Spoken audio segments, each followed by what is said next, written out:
শুভ সকাল আমার প্রিয় বন্ধুরা, কেমন আছো তোমরা? সবাই ভালো আছো, সুস্থ আছো? আমরা ভালো আছি। আর আমার চ্যানেলে সবাইকে স্বাগত আর অনেক অনেক ভালোবাসা জানে ব্লগটা শুরু করে দিলাম। ঠিক এখন থেকেই শুরু করলাম। এখন বাজে 12টা, তো এখন থেকে শুরু করব, এখনও করিনি।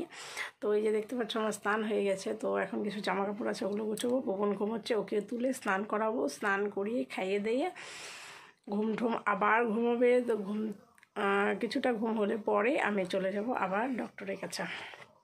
তো বন্ধুরা দেখতে থাকো ব্লগটা। সারাটা দিন কি করি না করি, হাসি কান্না সুখ দুঃখ সবটাই তোমাদের সাথে শেয়ার করতে আমি ভালোবাসি। তো বন্ধুরা তোমরা তো শুনতেই পেলে ইন্ট্রোতে যে আমি এখন 12টা থেকে ব্লগটা শুরু করছি। আর কি কপাল দেখো, শুরুই করতে পারলাম না। মানে শুরু করব করেও কিন্তু শুরু করতে কোনো রকমভাবেই পারছি না।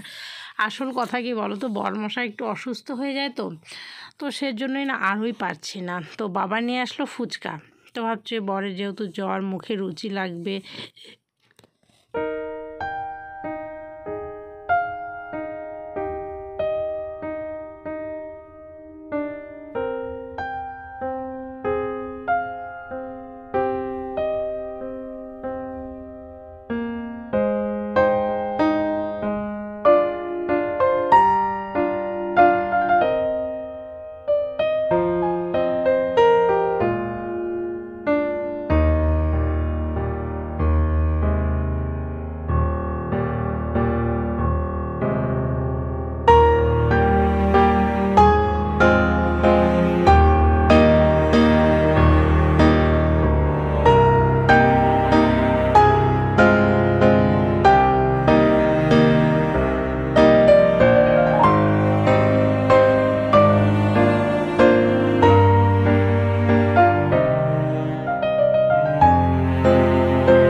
তো পুপুনকে দেখতেই পাচ্ছ ঘুম পাড়াচ্ছি। তো পুপুনকে ঘুম পাড়িয়ে আমি নিজে খাইয়ে দিয়ে রেডি হয়ে বেরিয়ে পড়লাম আবার সেই ডক্টরের কাছে। মানে কি বলবো বলো, ছেলেটাকে একা রেখে যেতে না খুব কষ্ট হচ্ছে। কয়েকটা দিন থেকে এমন হচ্ছে যে ছেলেটাকে একা রেখে রেখে যেতে হচ্ছে। ঘুম পাড়িয়ে রেখে এভাবে কি যাওয়াটা ঠিক হচ্ছে? মা হয়ে করছি, কিচ্ছু করার নেই।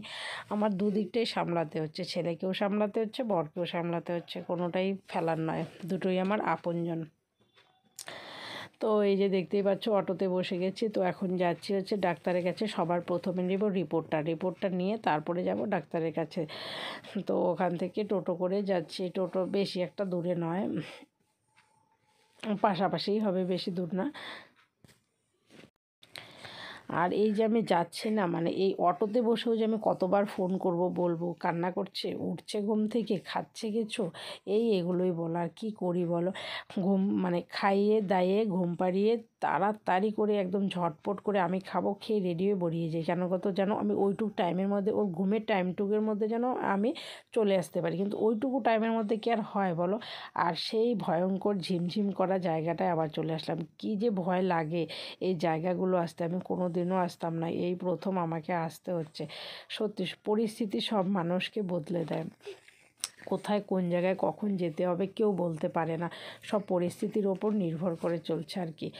তো আমিও যাচ্ছি, এখান থেকে রিপোর্টটা নিব, নিয়ে বেরিয়ে পড়লাম এই যে ডাক্তারের কাছে। মানে রিপোর্ট আর হচ্ছে ডাক্তার বেশি একটা দূর না, অল্প একদম। আমি অটো করে যখন গেলাম এই দিক দিয়ে কিন্তু গেলাম, কিন্তু রিপোর্টটা যেহেতু আমাকে আগে নিতে হবে, তারপর ডাক্তারটা দেখাতে হবে, তো সেই জন্যই আগে রিপোর্টটা নিয়ে চলে আসলাম ডাক্তারের কাছে। আর এই যে হচ্ছে ডাক্তার। তো বন্ধুরা, ব্লগটা এতটুকুই। সবাই ভালো থেকো, সুস্থ থেকো, আর আমার ভিডিওটা ভালো লাগলে অবশ্যই লাইক কমেন্ট একটা সাবস্ক্রাইব করে দিও। বাই।